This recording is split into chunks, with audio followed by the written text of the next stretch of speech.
नमस्कार दोस्तों, स्वागत है आपका इलेक्ट्रिकल गुरु कारण चैनल में। आज हम बात करेंगे उस डिवाइस के बारे में जो बिजली को हमारे घर तक लाने में सबसे ज्यादा काम करता है। जी हाँ, बात कर रहे हैं ट्रांसफार्मर की। स्टेप 1, ट्रांसफार्मर क्या होता है? ट्रांसफार्मर एक ऐसा इलेक्ट्रिकल डिवाइस है जो एसी वोल्टेज को बढ़ाने या घटाने का काम करता है। यानी अगर हमें बिजली को लंबी दूरी तक भेजना है तो वोल्टेज को बढ़ा दिया जाता है, और जब उसे घरों या फैक्ट्री तक पहुंचाना होता है तो वोल्टेज को घटा दिया जाता है। ट्रांसफार्मर डीसी पर काम नहीं करता, ये केवल एसी पर ही चलता है। स्टेप 2, ट्रांसफार्मर कैसे काम करता है? ट्रांसफार्मर का काम इलेक्ट्रोमैग्नेटिक इंडक्शन के सिद्धांत पर आधारित है। जब ट्रांसफार्मर की प्राइमरी वाइंडिंग में ऐसी करंट प्रवाहित किया जाता है तो इसके चारों ओर बदलता हुआ चुंबकीय फ्लक्स बनता है।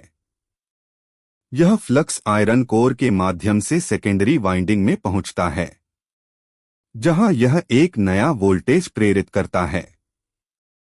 इसी प्रक्रिया से ट्रांसफार्मर वोल्टेज को बढ़ाने या घटाने का कार्य करता है। स्टेप 3, ट्रांसफार्मर के मुख्य भाग। अब बात करते हैं ट्रांसफार्मर के मुख्य हिस्सों की। एक प्राइमरी वाइंडिंग, इसमें इनपुट वोल्टेज दिया जाता है। 2 सेकेंडरी वाइंडिंग, यह आउटपुट वोल्टेज देती है। 3 आयरन कोर, यह दोनों वाइंडिंग को चुंबकीय रूप से जोड़ता है और फ्लक्स का मार्ग प्रदान करता है। 4 इंसुलेशन, वाइंडिंग को शॉर्ट सर्किट और नुकसान से बचाता है। 5 ट्रांसफार्मर ऑयल, यह ट्रांसफार्मर को ठंडा रखने और इंसुलेशन में मदद करता है। 6 टैंक, बाहर की सुरक्षा और सभी पार्ट्स को कवर करने का काम करता है। स्टेप 4, ट्रांसफार्मर के प्रकार। ट्रांसफार्मर 2 प्रमुख प्रकार के होते हैं।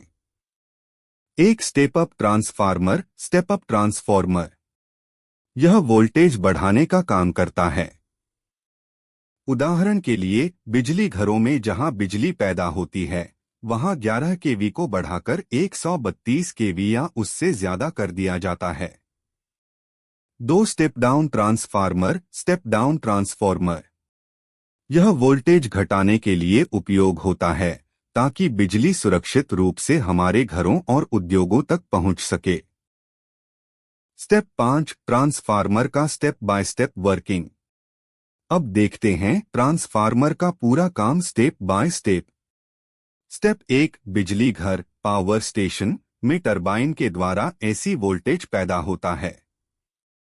स्टेप 2, यह वोल्टेज स्टेप अप ट्रांसफार्मर से गुजरता है जो वोल्टेज को बहुत अधिक बढ़ा देता है ताकि बिजली लंबी दूरी तक कम लॉस के साथ भेजी जा सके।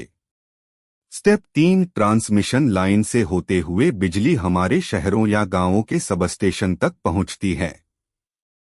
स्टेप 4, यहां पर स्टेप डाउन ट्रांसफार्मर वोल्टेज को घटाकर सुरक्षित स्तर पर लाता है, जैसे 11 केवी या 440 वी। स्टेप 5, अंत में छोटे डिस्ट्रीब्यूशन ट्रांसफार्मर वोल्टेज को घटाकर 230 वी करते हैं। यही बिजली हमारे घरों, दुकानों और ऑफिसों में इस्तेमाल होती है। स्टेप 6, ट्रांसफार्मर के उपयोग। ट्रांसफार्मर का उपयोग हर जगह होता है। पावर स्टेशन में, ट्रांसमिशन लाइन में, सबस्टेशन में, यहां तक कि आपके मोबाइल चार्जर या टीवी के अंदर भी छोटा ट्रांसफार्मर होता है जो वोल्टेज को आपके डिवाइस के अनुसार एडजस्ट करता है। स्टेप 7, ट्रांसफार्मर के फायदे। अब बात करते हैं इसके फायदों की। इसकी दक्षता बहुत ज्यादा होती है, लगभग 95% से 99% तक। इसमें कोई चलने वाले पार्ट नहीं होते, इसलिए मेंटेनेंस बहुत कम होता है। बिजली ट्रांसमिशन में पावर लॉस कम होता है और यह लंबे समय तक बिना किसी रुकावट के काम करता है। स्टेप 8, ट्रांसफार्मर की सीमाएं। कुछ सीमाएं भी हैं। यह केवल एसी पर काम करता है, डीसी पर नहीं।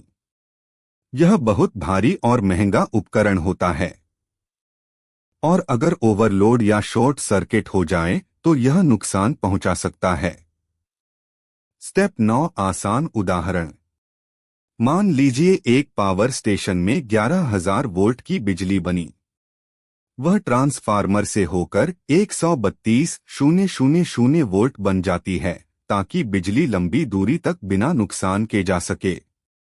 जब बिजली शहर के पास पहुंचती है तो दूसरा ट्रांसफार्मर इसे घटाकर 11,000 वोल्ट कर देता है और आखिरी में डिस्ट्रीब्यूशन ट्रांसफार्मर इसे 230 वोल्ट बनाता है। यही बिजली आपके घर के बल्ब, पंखे और मोबाइल चार्जर में चलती है।